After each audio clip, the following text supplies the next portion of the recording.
So I had to have some kind of a starting slide here, so I just put this on here. I'm going to be talking about a lot of these issues that have just come up here with respect to, well, I can't do this because I don't have the latest version of that, and I can't do that because I don't have the latest version of this, and I can't put the latest version of this in because my computer's too old. That's going to all be part of this. Oh, good. So I'm trying to put this very in relevant. a logical flow. There's a lot of technical stuff here, which, you know, I'm not going to test you. You're not expected to be able to answer questions on it, but I really think that the more you understand what's going on underneath the hood, the better a photographer you'll be, and the more you'll understand the issues that are going on, and be able to position yourself and make decisions based on knowledge rather than just guesswork or going to Facebook and saying, what do you guys think? You know, leaving it up to unqualified people to tell you what to do. So that's what I'm going to do. We're going to look at the basic technology behind your digital camera. It's pretty easy to understand with a film camera. We used to take the camera, open up the back of the camera, pop in a roll of film, and we kind of understood that when you click the shutter, light would come in the camera, it would hit the film, it would do its magic there. We'd take it to have it processed, and that was that. Digital cameras work a little bit different. We have a sensor inside of the camera. Most cameras use what's called a Bayer color filter array sensor. All Nikons, all Canons, all Sonys, all Pentax, they all use that.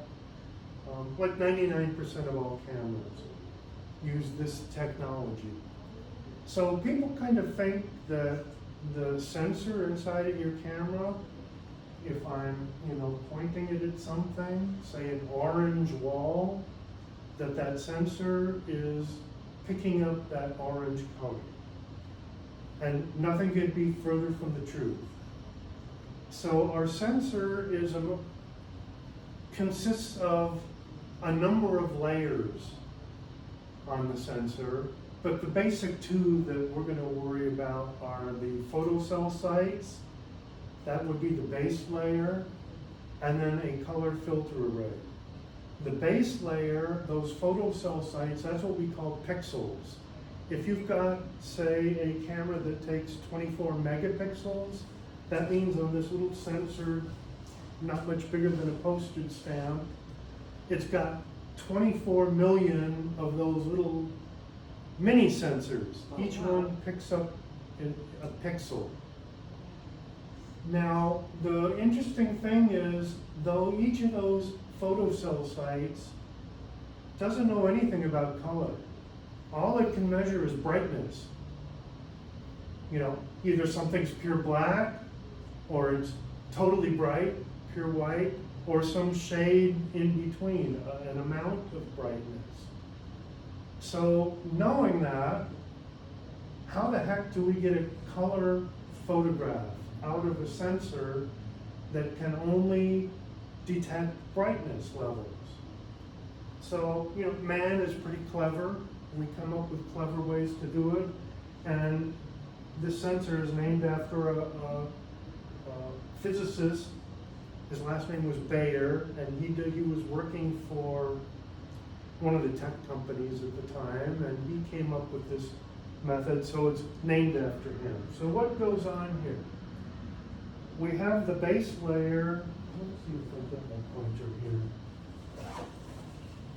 Yeah, sorry. Unprepared.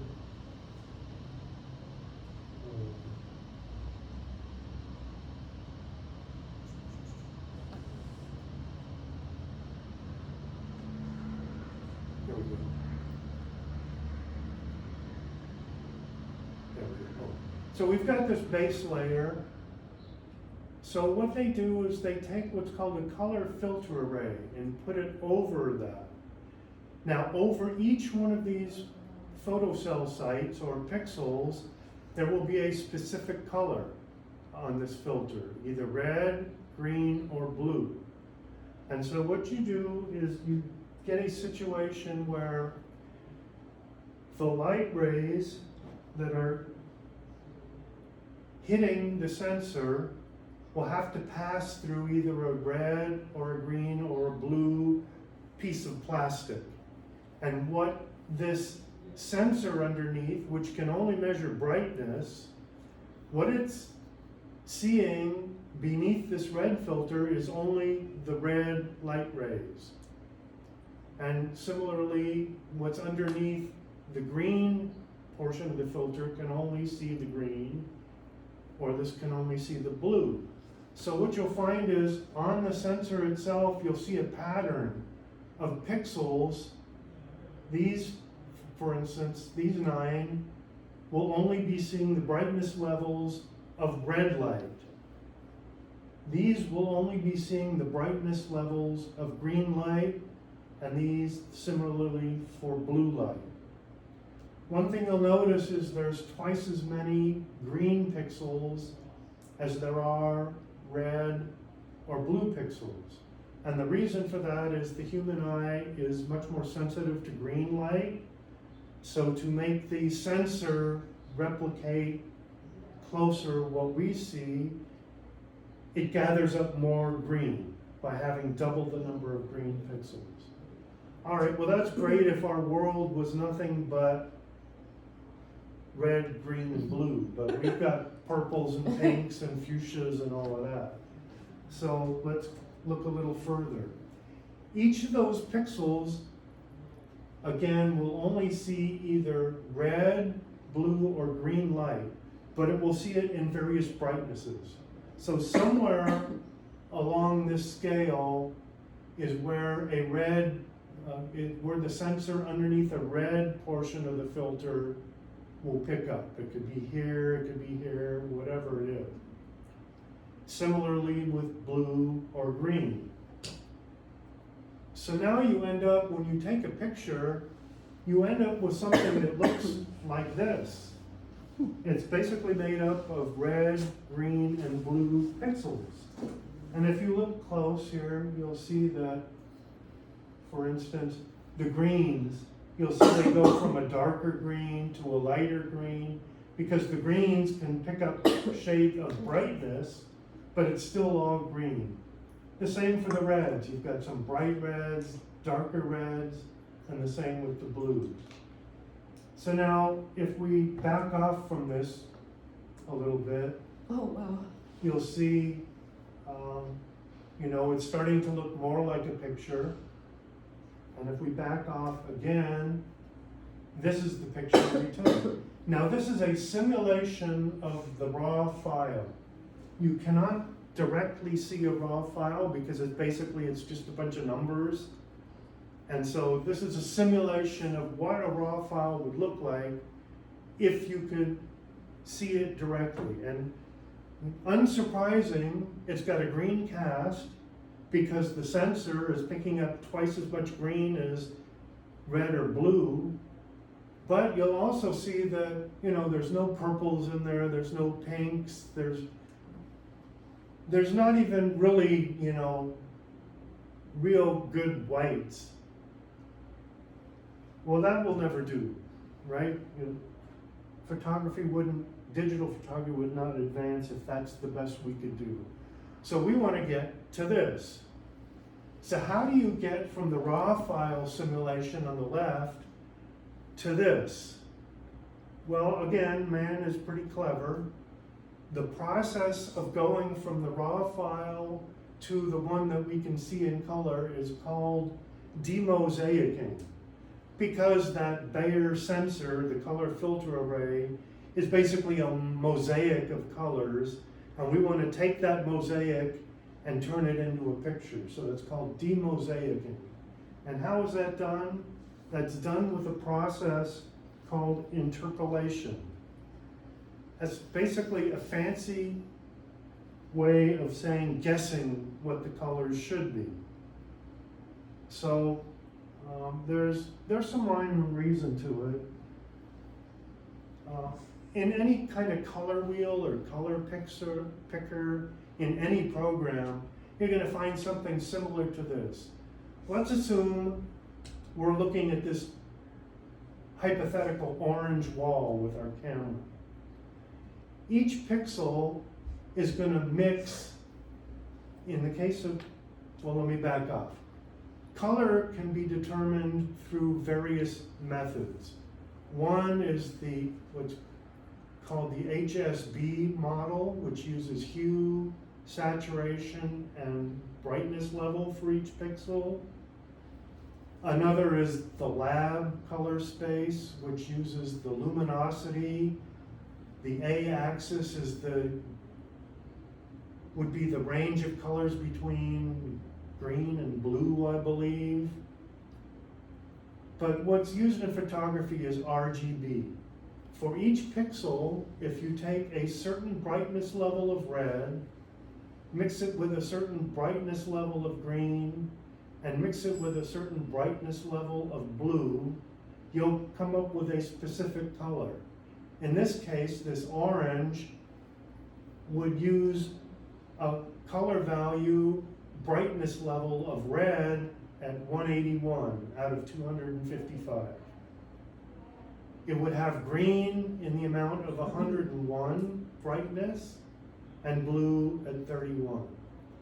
Now, think back to what I was talking about. Each one of these pixels on our sensor can only measure either red, green, or blue light levels. So what happens? Let's presume I am a blue pixel. I'm one of those sensors underneath the blue pixel. So, how do we know what the actual color is? We know I'm looking at an orange wall, but I'm only able to measure the blue light that's coming through that filter. In this case, I'm saying, okay, I'm blue at a brightness level of 31. How do I fill in the red and the green values so that I end up with orange? Well, it's this process of interpolation or guessing. Now, it's not just random guessing. I don't just pick these numbers out of the air. It's kind of an educated guess. So, as many color scientists as there are in this world, there's that many methods of making this educated guess. I mean, in labs all over the world, color scientists are each trying to come up with a better mathematical model to make this guess as to what those other two pixels should be based on this sensor array. Now, this is just one formula. This is actually half a page of about a 10-page description of one interpolation formula. That's crazy. For making this guess of, here I am, I'm a pixel, what color should I really be, given that I can only read blue, for instance? I had no idea there was so much math in color. Oh, it's incredible. You'll see just in this half a page of a 10-page description, we've got matrix manipulation, we've got statistical methods, we've got calculus going on here. And what this is saying is, let's presume I'm this blue pixel right here. We're going to look at all these various surrounding pixels here, and we're going to apply all this mathematics and statistics to it to try and then figure out what the real color, what orange this should be. Well, you can imagine now if, Brendan, what's your sensor on your camera is what, 50 megabytes or something like that? Like 46, isn't it? Yeah, okay, so let's say 46 megabytes. It's got to run through this 10 pages of calculations 46 million times. Oh my gosh. Just to go from what it's seeing on the sensor at this moment to a picture. Oh wow. Right, okay. That's crazy. So Humans did this, y'all. how many are Yeah. shooting with DSLRs and how many are shooting with mirrors? Kara, you're shooting with a DSLR, I'm shooting with a DSLR, I'm married. I'm mirrorless. and you are shooting with Mirrorless. mirrorless, okay. Split the room. We did. So let's look at what's going on. With a DSLR, old school, like me, I'm an old school guy. I still love my DSLR. Oh, that, Best there's a night lot to shots, be man. said. So the light enters the lens, it hits a mirror, it gets bounced up, it hits another mirror or pentaprism, and it comes through the optical viewfinder. So when you put your eye to the viewfinder, what you're seeing is exactly what's coming through the lens at the speed of light, which in human terms is instantaneous. Let's compare that with a mirrorless camera. The light comes in and it hits the image sensor. Now, in order for you to see anything, again, this image sensor is just recording pixels that are blue, green, or red. It takes that and it feeds it into a microprocessor. Now this processor then does these mathematical conversions, this interpolation, and it feeds that information to a little LCD screen, what we call an electronic viewfinder. So when you look through the viewfinder window, you're basically looking at a little tiny TV screen where the light has come in, it's interacted with the sensor, mathematics is going on with the processor, and that processor is sending an image, a signal, to this little TV screen, and that's what we look at. So like mirrorless cameras, they've been on the scene, in a practical form for about 10 years. Off the top of my head, I'm just kind of guessing the first Sony mirrorless ones, it's about 10 years old. But the idea of mirrorless cameras has been around for a long time. Someone just didn't wake up 10 years ago and say, hey, we can get rid of this whole mirror thing and do this electronically. I've got a large collection of cameras. I'm a camera collector, and a few in my collection are the earliest go-arounds with mirrorless cameras. And let me tell you, they're totally useless. They're a good exercise in mental gymnastics and proofs of concept, but they were totally unusable. And let me tell you why. If you're looking at a DSLR camera and you're looking through the viewfinder, and I pan the camera from right to left, for instance, as I'm looking through the viewfinder, I'm seeing the scene change instantly at the speed of light. Well, in the earliest mirrorless cameras, the processor speeds were very slow by comparison to today's processor speeds.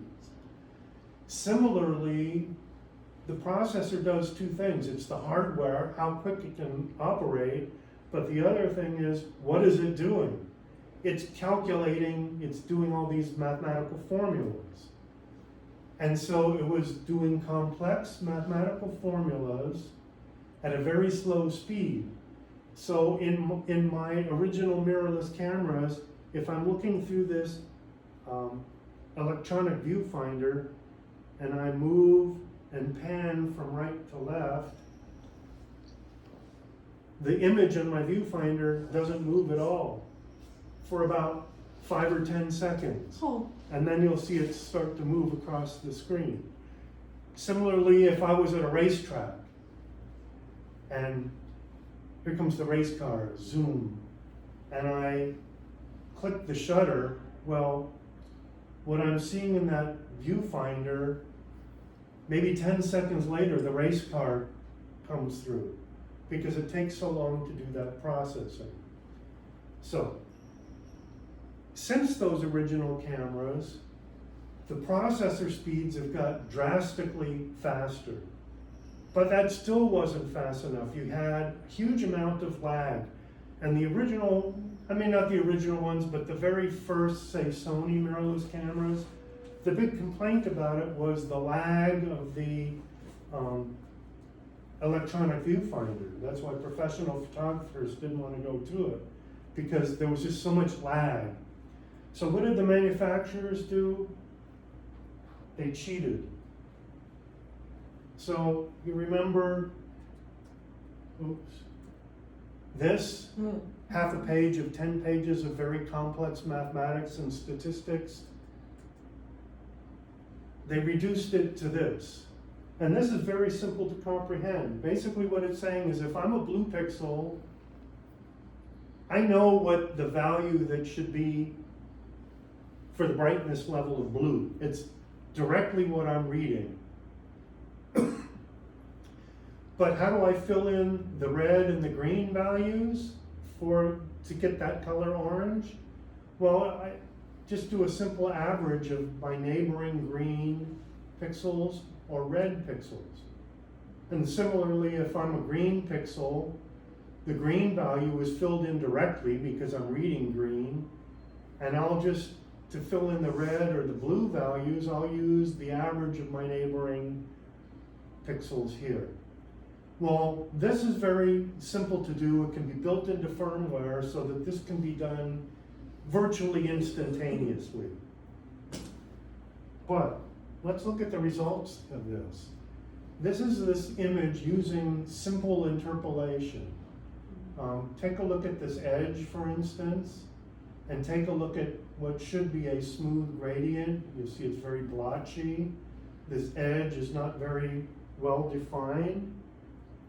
If we went back to that enhanced interpolation, the one with the 10 pages of formulas, you'll see that it does a much better job of the edges, of gradients.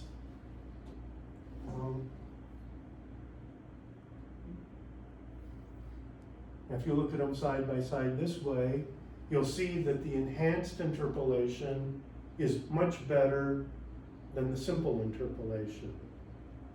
So, now this extends not just to the camera, where the camera manufacturers cheated, because don't forget, they want to show you something in the viewfinder that's happening in real time. But it also extends to like Photoshop or any of the other software you use to edit your photos. Imagine if you took, I mean, it's not unusual for me to take 500 images in the course of a night. I don't know about for you, Brennan, but not every night, but imagine, get back to the hotel room and you want to download 500 images, and the Lightroom, for instance, has to take 2 or 3 minutes per image to do this mathematical calculation. Well, it would take hours to load your photos into Lightroom, and people won't stand for that. So Lightroom cheats as well, and they use that simple interpolation. It's called bilinear interpolation. So whenever you import your photos into Lightroom or any other program, it's basically using that cheating simple algorithm where by default we're getting this kind of stuff in our image, no matter how good a camera we've got, rather than a better interpretation of the data that our camera has captured. So how can we use this enhanced interpolation if we choose? Well, it's pretty simple in Lightroom. All you do is you right-click on an image, and well, let's do this. I'll just right-click on it, and you'll see where it says Enhance. Oh. Just click right there. And what you will get is this dialog box pops up, and just get an enhanced image. You click on the raw details, and then click Enhance. And that'll go ahead and give you an enhanced file of your image. Now, one thing you should notice is to do this one image on this particular laptop, it'll take a minute for that to happen. So it's not something you want to do on all 500 of your images. But those images that you wanna keep and work with, I would suggest you use this enhancement. Didn't know that existed. Pardon? Didn't even know that existed. Most people don't. So it's able to enhance even if you were using a mirrorless camera? and Yeah, data? it's got to be a raw file, Mhm. because it's doing the raw interpolation. But yeah, any That's raw not how to file, do it. it's giving you the choice of, hey, you know, this is your important image, this is the one you wanna enter in the contest. Let me give you the best quality we can, and it's gonna take a little bit more time. That makes sense. And it's just a one-time thing. And so it will leave your original file intact and give you another one with the same file name that will say enhanced RD for raw details. Okay, so now you'll have both files to work with. Now, the disadvantage of it, besides this 1 minute, which is not that big of a deal, is that, and now to get all that detail, the file is gonna be 4 times the size. So if your raw file was typically like 40 megabytes or something like that, it's gonna be 160 megabytes. So that's that. So I wanna wait for Brennan to get back because I think she's gonna wanna see this next part too. This has got to do with custom camera profiles. I'll get into that as soon as she gets back.